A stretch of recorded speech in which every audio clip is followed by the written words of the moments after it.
অবশ্যই আনুষ্ঠানিক আমন্ত্রণ আমাদের পররাষ্ট্র মন্ত্রণালয়ে এসেছে, আমরা সেটা মাননীয় প্রধানমন্ত্রীর দপ্তরে পাঠাই। ভারত BRICS সম্মেলনে বাংলাদেশের প্রধানমন্ত্রীকে আমন্ত্রণ জানিয়েছে।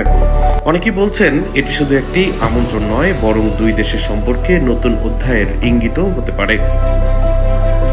বাংলাদেশ ও ভারত সম্পর্ক গত কয়েক বছরে নানা কারণে আলোচনায় ছিল। এবার BRICS সম্মেলনে বাংলাদেশের অংশগ্রহণের আমন্ত্রণকে অনেক পর্যবেক্ষক ইতিবাচক কূটনৈতিক বার্তা হিসেবে দেখছেন।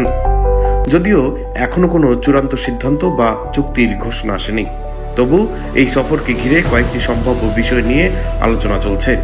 এতে দুই দেশের মধ্যে বাণিজ্য আরও সহজ করা এবং নতুন বিনিয়োগের সুযোগ নিয়ে আলোচনা হতে পারে।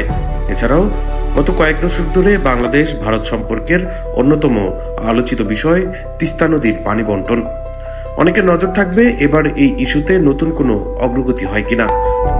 যদিও এখন পর্যন্ত এমন কোনো ইঙ্গিত নেই যে বৈঠকেই চূড়ান্ত সমাধান হবে।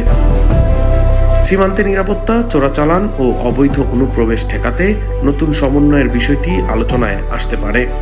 তাছাড়া বিদ্যুৎ, জ্বালানি ও রেল যোগাযোগ নিয়ে নতুন সহযোগিতা বা পুরনো প্রকল্পের অগ্রগতি নিয়েও কথা হতে পারে।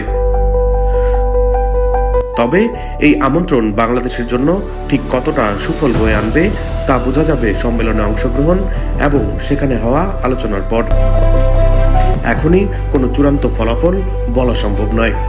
তবে রাজনৈতিক ও কূটনৈতিক বিশ্লেষকদের মতে এই আমন্ত্রণ দুই দেশের সম্পর্ক উন্নয়নের ক্ষেত্রে একটি ইতিবাচক বার্তা বহন করতে পারে।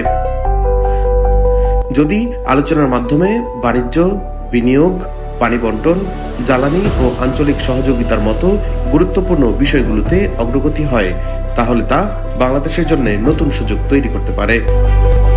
ডেস্ক রিপোর্ট, দৈনিক ডেস্টিনি।